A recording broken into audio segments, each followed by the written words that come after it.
Baby, ito na ang sulat na dapat ay mapakinggan mo. Kasi malay mo, para sa'yo pala to.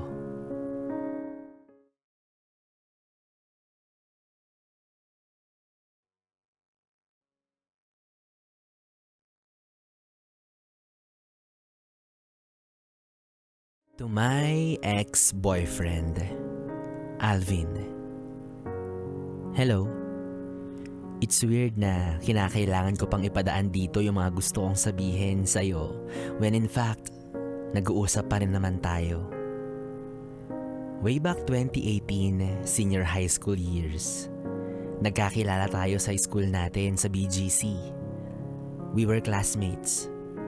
Pero hindi ka naman kapansin-pansin para sa akin. Pero ikaw, ramdam kong meron kang lihim na pagtingin. Lagi kang inaasar ng mga tropa mo sa akin at dahil mahiyain ka at hindi gaanong nagsasalita, alam ko na agad na imposible para sa'yo na aminin yung nararamdaman mo. Pero hindi ko rin naman gusto na mag-confess ka since hindi naman ikaw yung typical type ng guy na hinahangaan ko. Fast forward to my 18th birthday in February. Just like other classmates, invited ka.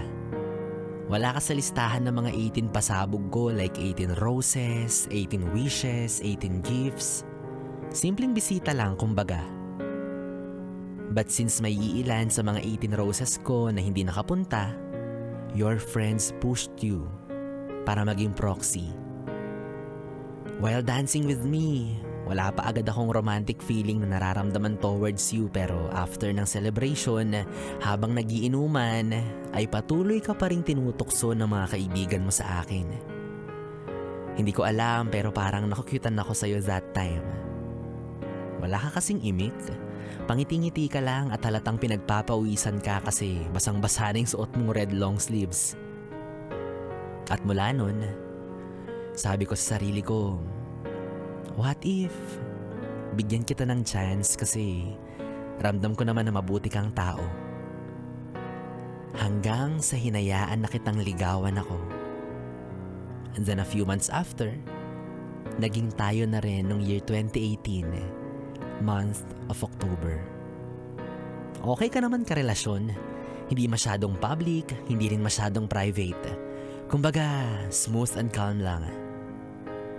Legal tayo sa pamilya ko at syempre, ganun din sa side mo. There was this time na sinama pa ako ng parents mo sa trip niya sa Cebu just to make me feel na talagang part na ako ng pamilya ninyo. And eventually, nag-college na tayo. Doon ka pa rin nag-aral kung saan tayo nag-senior high samantalang ako lumipat na sa isang university sa Intramuros. Despite the challenges na naranasan natin sa pag-aaral, tuloy pa rin yung relationship natin and surprisingly, we're both achievers. Ang galing no? Talagang inspired tayo sa isa't isa. Hanggang sa makagraduate na tayo at magkaroon ng kanya-kanyang trabaho. Pinili na nating mag-live-in para lagi na tayong magkasama, total. 5 years rin naman tayong magjowa. Kaso, doon pala magsisimula na mas makilala natin ang isa't isa. Dumadalas yung mga away sa mga maliliit na bagay. Magkasama nga tayo pero parang hindi rin naman tayong magkakilala. Bihira mag-usap, bihira magkita kasi pag may pasok ako, tulog ka. Pag uuwi naman ako, nasa trabaho ka na. Kaya ramdam ako ang umay at pagkasawa. Until nakilala ko sa trabaho si Matt.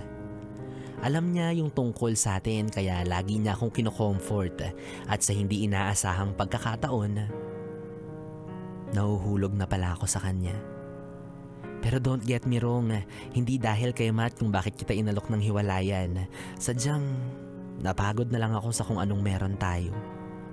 Kaya nakipaghiwalay na ako. Alam kong may konting paglabag sa loob mo pero naipaliwanag ko naman lahat sa'yo, di ba? Payapa mo rin naman akong pinayagan sa alok kong hiwalayan. Lumipas yung ilang araw at linggo, tuluyan na rin kami nagkatuluyan ni Matt. Aware siya na halos pinagsabay ko kayong dalawa pero okay lang daw sa kanya. Ang problema ko naman sa kanya, masyado siyang possessive. Gusto niya, sa kanya lang lagi yung atensyon ko to the point na nag-resign siya sa trabaho namin para lang mas mabantayan ako at mahatid sundo. Sa puntong to, nakaramdam ako ng pagsisisi na, what if hindi na lang ako nakipaghiwalay sa'yo? Kaya naman minessage kita. Umaasang baka pwede pa. At laking gulat ko, in-entertain mo pa rin ako kahit na alam mong mali na yung ginagawa at pinasok ko. Alam kong pareho tayong umaasa na sana tayong na lang ulit dalawa. Kaso, hindi natin totally magawa kasi may mat na sa eksena. Kaya sa ngayon, nalilito pa rin ako at nahihirapan kung sino nga ba talaga sa inyong dalawa yung dapat napiliin ko. Kasi hanggang ngayon, aaminin ko, nasa piling man ako ng ibang tao na para bang pilit ko na lang ginugusto, pero ikaw pa rin yung nasa puso ko. Kaya ang pakiusap ko lang sana sa iyo, Alvin, sana kapag pwede na, pwede pa. Kasi mahal pa rin kita. Yes, it's me, Tina.